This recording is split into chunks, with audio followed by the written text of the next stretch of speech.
turun balik sama macam Barisan Nasional dulu 8. Tapi bukan setakat itu, naik 8.22 ingat percuma ke? Dia tak sogok ke? Ini yang banyak duit di merata tempat ni dari mana-mana. Duit judi. Saya ulang, dulu saya sebut duit judi, malam ni saya nak sebut duit judi yang bantu mereka banyak. Nak cabar-cabar, nak saman, sila saman saya kalau berani.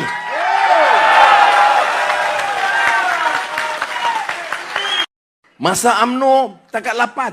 Masa Perikatan Nasional naik 22. Dengan PAS bersatu di situ. PAS kata dia tak buat. Tak buat apa, kita bangkitkan. Betulkan, tak betul sampai habis. Masa kita, saya dan Datuk Seri Zahid, di antara langkah pertama, turun balik sama macam Barisan Nasional dulu 8. Tapi bukan setakat itu, naik 8.22 ingat percuma ke? Dia tak sogok ke? Ini yang banyak duit di merata tempat ni dari mana-mana. Duit judi. Saya ulang, dulu saya sebut duit judi, malam ni saya nak sebut duit judi yang bantu mereka banyak. Nak cabar-cabar, nak saman, sila saman saya kalau berani.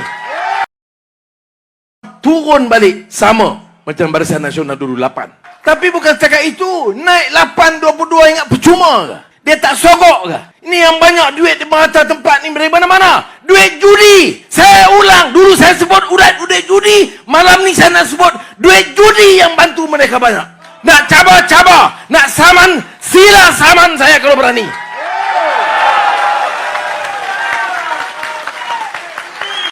Masa UMNO takat 8. Masa Perikatan Nasional naik 22. Dengan PAS bersatu di situ. PAS kata dia tak buat. Tak buat apa, kita bangkitkan. Betulkan, tak betul sampai habis. Masa kita, saya dan Datuk Seri Zahid, di antara langkah pertama, turun balik sama macam Barisan Nasional dulu 8. Tapi bukan setakat itu, naik 8.22 ingat percuma ke? Dia tak sogok ke? Ini yang banyak duit di merata tempat ni dari mana-mana. Duit judi. Saya ulang, dulu saya sebut duit judi, malam ni saya nak sebut duit judi yang bantu mereka banyak. Nak cabar-cabar, nak saman, sila saman saya kalau berani. Turun balik sama macam Barisan Nasional dulu 8. Tapi bukan setakat itu, naik 8.22 ingat percuma ke? Dia tak sogok ke? Ini yang banyak duit di merata tempat ni dari mana-mana. Duit judi. Saya ulang, dulu saya sebut duit judi, malam ni saya nak sebut duit judi yang bantu mereka banyak. Nak cabar-cabar, nak saman, sila saman saya kalau berani.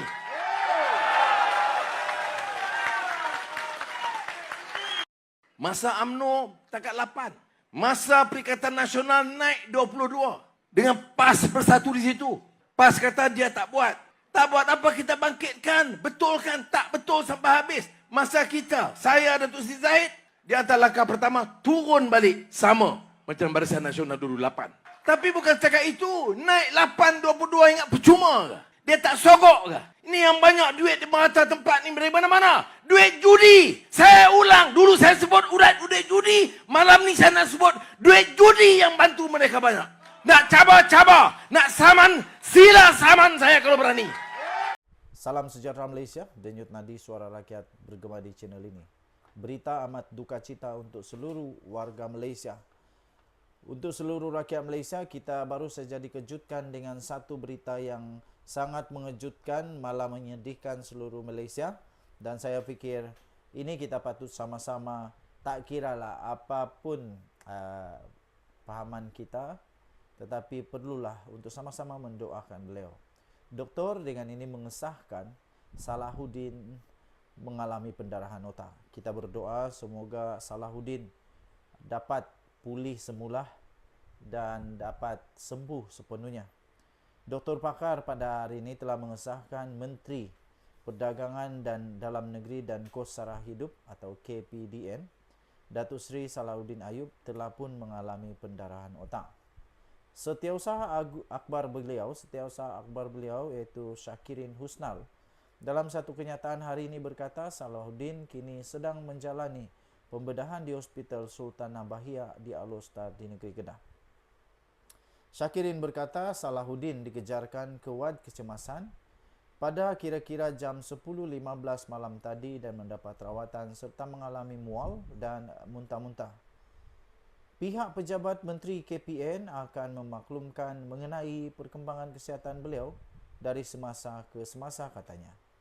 Syakirin memberitahu BH keluarga Salahuddin kini berada di Alostar menunggu perkembangan terkini dari pihak hospital.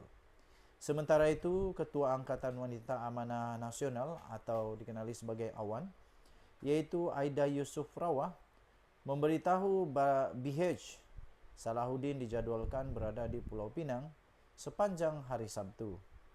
Katanya, kami mendapat berita beliau dimasukkan ke hospital malam tadi. Sehingga kini kami juga masih menunggu perkembangan terkini dari pihak keluarga. Katanya ketika dihubungi pada hari ini. Aida berkata, Salahuddin sebelum ini kelihatan sihat ketika tiba di Kedah malam semalam dari Kuala Lumpur. Tambahnya lagi, sungguh tak sangka perkara begini berlaku. Kita doakan yang terbaik, semoga beliau cepat sembuh, katanya lagi. Mari kita semua yang di Malaysia, kita berdoa semoga beliau akan cepat sembuh. Dan berita terbaru tentang perkara ini adalah baru saja dikabarkan sebentar tadi, lebih kurang sejam yang lalu, untuk keadaan terkini Salahuddin. Salahuddin Ayub ditidurkan selepas menjalani pembedahan. Dan sekarang ini Menteri Perdagangan Dalam Negeri dan Kos Sara Hidup KPDN, iaitu Datuk Seri Salahuddin Ayub, kini telah pun ditidurkan selepas menjalani pembedahan di Hospital Sultanah Bahia HSB hari ini dengan selamat. Menteri Dalam Negeri Datuk Seri Saifuddin Nashituddin Ismail berkata, beliau dan pengerusi Pakatan Harapan Kedah, Datuk Mahfuz Omar serta keluarga Ketua Polis Kedah, Datuk Fisol Saleh, telah pun menziarahi Salahuddin di wad unit rawatan rapi ICU untuk mengetahui perkembangan kesihatannya. Saifuddin berkata beliau turut diberi taklimat ringkas oleh doktor pakar pembedahan bersama 2 doktor yang memantau keadaannya dari semasa ke semasa. Katanya pembedahan yang dilakukan awal pagi tadi telah berjaya dilakukan dan keadaan Salahuddin kini stabil. Beliau diletakkan di bawah pengawasan rapi di ICU, akan diawasi dengan cermat oleh kedua-dua doktor pakar berkenaan, katanya ketika ditemui di lobi HSB selepas menziarahi Salahuddin hari ini. Saifuddin berkata bagi pihak rakan-rakan, khususnya anggota jemaah menteri, sudah dimaklumkan mengenai keadaan beliau melalui kumpulan WhatsApp oleh Menteri Kesihatan Dr. Zaliha Mustafa. Kita berdoa semoga beliau cepat sembuh. Denyut nadi suara rakyat bergema di channel ini. Bye-bye. Salam sejahtera Malaysia. Habis, memang betul-betul habis checkmate, tak boleh buat apa-apa lagi dah. Muhyiddin kali ini betul-betul kantoi menipu. Dia kantoi betul waktu dia cakap itu ini dengan yakin pula tu. Kali ini dikantoikan sendiri oleh Setiausaha SUSK Muhyiddin ketika menjadi Perdana Menteri. Bekas Ketua Setiausaha Sulit KSUSK kepada Tan Sri Muhyiddin Mak Yassin akhirnya membuka rahsia yang ramai rakyat tak tahu. Kerana itu, anda boleh share video ini supaya semua rakyat tahu. Kita dah tahu kebenaran sekarang. Kebenaran berpihak kepada orang benar, bukan kepada pembohong. Walaupun Muhyiddin kata dalam satu artikel baru saja diterbitkan sebentar tadi, dia kata Abah tak suruh saya berbohong. Iyalah, betul lah, bapak saya pun tak suruh saya berbohong. Tapi yang dilakukan, ada pernah berbohong tak? Tepuk dada, tanya selera, tanya diri sendiri. Setiausaha, Ketua Setiausaha Sulit kepada Tan Sri Muhyiddin Mak Yassin, Datuk Marzuki Muhammad, mengakui, sekali lagi mengakui, bekas Perdana Menteri itu tidak sempat menyediakan geran tahunan kepada Felda selepas melupuskan hutang peneroka. Diorang kata Tan Sri Muhyiddin tak sign geran untuk Felda sebanyak 990 juta ringgit setahun. Itu kesilapan Muhyiddin Yassin. Lupus hutang peneroka tapi tak bagi duit pada Felda. Itu kata Ketua Setiausaha Sulit Tan Sri Muhyiddin Mak Yassin. Apalagi Muhyiddin nak kata sekarang, buruk sudah terjadi padanya. Kena saman 200 juta ringgit. Nanti kita minta kepada Datuk Seri Anwar Ibrahim supaya dapat sikit lah untuk bikin buat jalan sama pipe di kampung kami dengan 200 juta itu. Dapatlah juga berkat sikit daripada uang hasil kekalahan Muhyiddin nanti kena saman 200 juta ringgit. Aduh, itulah kesilapan Muhyiddin, kata Ketua Setiausaha Sulit. Muhyiddin ini lupus hutang Penoroka tapi tak bagi duit kepada Felda. Itu maksudnya belum buat apa-apalah. Mereka ni lupa kot katanya. Selesai lupus hutang tahun 2021. Maka geran tahunan kepada Felda paling awal pun bermula tahun 2022. Muhyiddin terpaksa berhenti tahun 2021 sebab digoncang oleh pokok depa. Macam mana Muhyiddin nak sediakan geran tahunan Felda untuk tahun 2022, 23, 24 dan seterusnya kalau dia ada berhenti 2021? Katanya dalam satu hantaran di Facebooknya hari ini. Apapun ceritanya, apapun penerangan penjelasannya, tapi yang pasti beliau mengaku kesilapan Muhyiddin, lupa bagi duit kepada Felda. Itu tajuk yang hebat daripada harapandaily.com. Nah, ini dia. Nak kata apa lagi? Okey, jadi tuan-tuan dan puan-puan yang dihormati sekalian, kita dah tahu kebenarannya. Selalunya yang benar itu akan menang. Kebenaran selalu berpihak kepada yang benar. Okey, so tahniah diucapkan kepada Muhyiddin Yassin yang berjaya membentuk seorang Ketua Setiausaha Sulit KSU-SK yang amat jujur. Tahniah diucapkan. Bye-bye. Salam sejahtera Malaysia. Denyut nadi suara rakyat bergema di channel ini. Pertama sekali, orang-orang politik ni tak habis-habis nak tuduh sana sini. Tuduh itu, tuduh ini. Dah kena saman pun masih lagi belum insaf. Tak pandai insaf, masih tuduh-tuduh lagi. Terbaru, Anwar Ibrahim menafikan beliau terlibat dalam kes hasutan Sanusi. Perdana Menteri Datuk Seri Anwar Ibrahim menafikan bahawa beliau terlibat di dalam kes Menteri Besar Sementara Kedah iaitu Muhammad Sanusi Mat Noor yang sedang menghadapi pertuduhan mahkamah. Menurutnya, pembangkang telah hilang modal sehingga terpaksa mengaitkan Anwar Ibrahim dengan kes Sanusi. Tapi dengar baik-baik. Dengar dengan teliti. Dengar dengan teliti. Anwar kata hari-hari Perdana Menteri dicerca, dimaki dan dihina. Saya tidak ambil tindakan. Tiada suruh polis ambil tindakan pun. Tuan-tuan dan puan-puan yang dihormati sekalian. Datuk Seri Anwar Ibrahim yang kita tahu sekalipun beliau tak pernah mengarahkan, apalagi membuat laporan polis berhubung dengan kes ini. Habis kenapa Anwar Ibrahim pula yang kena? Dia tak pernah suruh untuk polis ambil tindakan. Yang silap, yang buat salah, yang tak pandai jaga mulut, yang tak pakai akai ketika bercakap ialah Sanusi.